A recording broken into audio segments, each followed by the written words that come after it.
Austin Mahone tweets worst show ever after performing at EndFest. So this was in Sacramento, and he was on stage, and I guess, according to a number of different concert goers, 3 girls went missing. 1 girl fainted because it was so hot at the concert.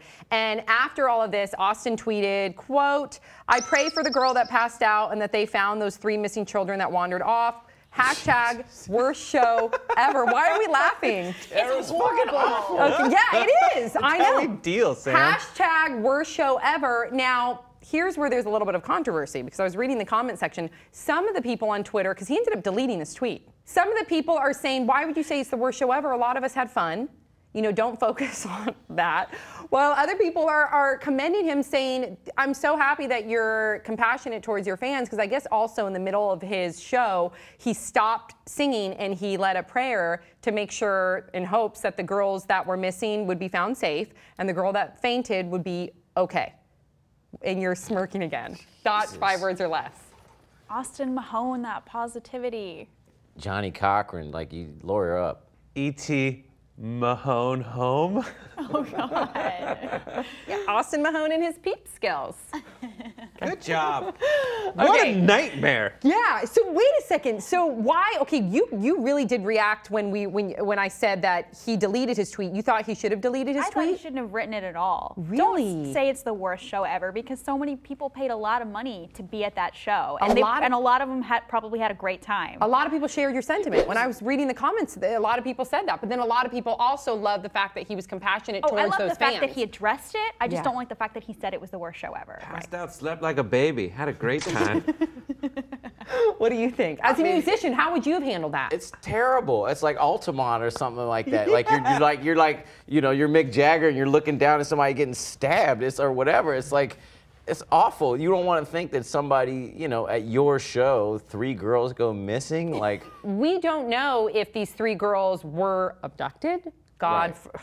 Hopefully that's not the case, or if these 3 girls just kind of like bounced from the scene for a little bit and then finally showed up later. We still don't know the details to that, but yeah, that could be really alarming. I mean, enough for everybody at this concert to be talking about it, for the musicians to be aware of it. And as far as people fainting, people faint all the time. Yeah. I mean, that's normal. So that's pretty common that's like common. We've had many people fainting at shows, not because of like they're starstruck or whatever, just because it's hot. Drink and drugs water, and people. Drinking Drink, right? Can we let's put out like a little disclaimer for everybody out there that's about to attend a festival or a concert.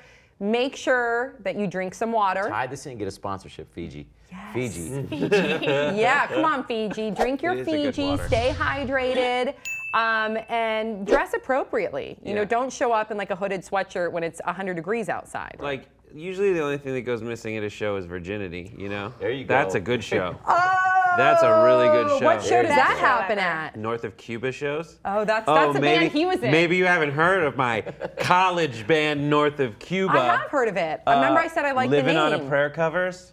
Oh, God. We had that. We had a... Did you have a bongo? No, we had a djembe for a while. I saw this. We had a guy on a djembe, and he was so crazy, he would play till his fingers bled. Oh. What's the worst show that anyone's ever been to? Oh, I wanted to good get to that question. part. Worst show I've ever been to. Performed at. North of Cuba for me. It Oh. was And I know you're lying. 1997, and I know you're lying because everyone had a great time at Lambda Nu and the Enchanted Broccoli Forest. Oh yeah, you were a up yours. fraternity for frat boy. I think the worst show, believe it or not, was recently when I saw A$AP Rocky, and I was really disappointed because I love him, and I could have been the venue, totally could have been the venue, but you could not hear a word. It was really, really disappointing. I think it's his mouth, probably, but I don't know. No, really? I don't know. What about you? Okay, You've told us brought before. this up. Earth, Wind, and Fire. It was really sad. I'm such a huge fan. You're the wrong generation. To see them play, it's like really sad. They're so old. Yoni, worst show ever? I've played some bad shows. Playing sick is always bad. I've had some fights on stage, things like that. Really? Yeah. Oh, yeah. Yoni, okay. That's crazy. And you, worst show ever? I ended up having a great time, but I was at the Warfield. Yeah. And it was a Dispatch / G-Love and the Special Dispatch Sauce. is so I love good. G-Love, by the way. I don't care what anybody says. Dispatch. G-Love, But I have to admit it. This was in like 2002. And essentially there was like the G-Love fans, and then all my friends were like Dispatch fans. Dispatch fans, but I listened to G-Love, you know, cooling out. Yeah. And the thing was, like all the drunken Philadelphians were just like on me, and I had to like hold them back. What do you guys think about Austin Mahone's tweet in regard to the 3 missing girls and the girl that fainted? Also, what was the worst concert that you guys have ever been to? And don't forget to check us out on Hulu. We will see you all next time on Pop Trigger.